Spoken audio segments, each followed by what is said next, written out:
एक घना जंगल था। यह जंगल इतना घना था कि सूरज की किरणें भी मुश्किल से जमीन तक पहुंच पाती थी। चारों ओर हरियाली ही हरियाली थी और पेड़ों की शाखाएं एक दूसरे से गले मिलती हुई प्रतीत होती थी। यहां ढेर सारे जानवर रहते थे। हर जानवर की अपनी एक अलग कहानी थी और वे सभी मिलजुल कर रहते थे। जंगल में शेर, हाथी, हिरण, तोता, खरगोश और कई अन्य जानवर थे। सब मिलजुल कर हैप्पी हैप्पी रहते थे। जानवरों के बीच एक अनोखी दोस्ती थी। वे एक दूसरे के साथ खेलते, खाते और सोते थे। जंगल में हर दिन एक नया उत्सव जैसा होता था। एक दिन की बात है, सूरज की पहली किरणें जंगल को रोशन कर रही थी। पक्षी चहचहा रहे थे और जानवर अपने अपने काम में लगे हुए थे। मोंटू नाम का एक नौटी बंदर आया। वो बहुत शरारती था। मोंटू की शरारतें जंगल में मशहूर थीं। वह हमेशा कुछ न कुछ नया करने की फिराक में रहता था। कभी वो तोते की पूंछ खींचता, तोता बेचारा चिल्लाता और उड़ जाता। मोंटू को यह बहुत मजेदार लगता था। कभी खरगोश के ऊपर पानी डाल देता, खरगोश गुस्से में आकर भागता और मोंटू हंसता रहता। बेचारे सब जानवर मोंटू से परेशान थे। वे उसकी शरारतों से तंग आ चुके थे।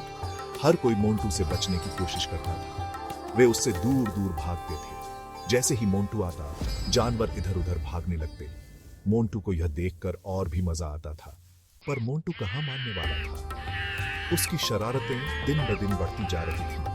वह हमेशा नई नई तरकीबें सोचता रहता था। वो तो बस शरारतें करता रहता था। मोंटू की शरारतों से जंगल का हर जानवर परेशान था, लेकिन मोंटू को अपनी शरारतों में ही मजा आता था। उसकी शरारतें कभी खत्म नहीं होती थी। एक दिन मोंटू ने बहुत बड़ी शरारत कर दी। मोंटू एक शरारती बंदर था जिसे जंगल में मस्ती करना बहुत पसंद था। उसने हाथी के बेबी के ऊपर केले का छिलका फेंक दिया। मोंटू को लगा कि यह बहुत मजेदार होगा, लेकिन उसे अंदाजा नहीं था कि इसके परिणाम कितने गंभीर हो सकते हैं। छिलके पर पैर रखते ही हाथी का बच्चा गिर गया। उसे बहुत चोट लगी। बेबी हाथी दर्द से चिल्लाने लगा और उसकी आवाज पूरे जंगल में गूंज उठी। सारे जानवर बहुत गुस्सा हो गए। वे सभी मोंटू की इस हरकत से बहुत नाराज थे। उन्होंने फैसला किया कि अब और बर्दाश्त नहीं होगा। जानवरों ने एक सभा बुलाई और इस समस्या का हल निकालने के लिए विचार विमर्श किया। वे सब मिलकर शेर सिंह के पास गए। शेर सिंह जंगल का राजा था और सभी जानवर उसकी इज्जत करते थे। शेर सिंह ने सबकी बातें ध्यान से सुनी और कहा, मोंटू को उसकी गलती का एहसास कराना जरूरी है। शेर सिंह ने मोंटू को बुलाया और उसे समझाया कि उसकी शरारतों से दूसरों को कितना नुकसान हो सकता है। मोंटू ने अपनी गलती मानी और वादा किया कि वह आगे से ऐसी हरकतें नहीं करेगा।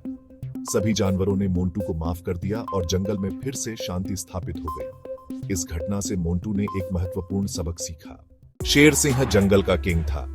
वह न केवल अपनी ताकत के लिए बल्कि अपनी बुद्धिमानी और न्यायप्रियता के लिए भी जाना जाता था।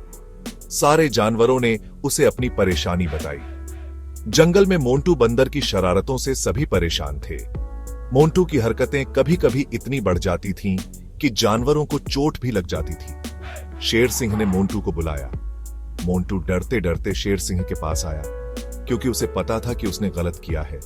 उसने कहा, मोंटू, तुम्हारी शरारतों से सब परेशान हैं। तुम्हें समझना चाहिए कि तुम्हारे मजाक से दूसरों को तकलीफ होती है। मोंटू ने कहा, मुझे तो मजा आता है, लेकिन उसके चेहरे पर अब भी थोड़ी शर्मिंदगी थी। शेर सिंह ने समझाया, मजाक किसी को दुखी करके नहीं करना चाहिए। असली मजाक वही है जिसमें सबको खुशी मिले। तुम अपनी होशियारी से सबकी मदद कर सकते हो। अगर तुम अपनी ऊर्जा को सही दिशा में लगाओगे तो तुम जंगल के सबसे प्यारे और मददगार जानवर बन सकते हो। मोंटू ने शेर सिंह की बातों को ध्यान से सुना और वादा किया कि वह अब से अपनी शरारतों को छोड़कर सबकी मदद करेगा। धीरे धीरे मोंटू ने अपनी आदतें बदली और जंगल के सभी जानवरों का प्रिय बन गया। मोंटू को अपनी गलती का एहसास हुआ। उसने सबसे सॉरी बोला और माफी मांगी। अब मोंटू ने अच्छे काम करने शुरू कर दिए। वो ऊंचे पेड़ों से फल तोड़कर लाता और बांटता। वो बीमार जानवरों की देखभाल करता। धीरे धीरे मोंटू सबका फेवरेट बन गया। जंगल में फिर से खुशियां लौट आईं।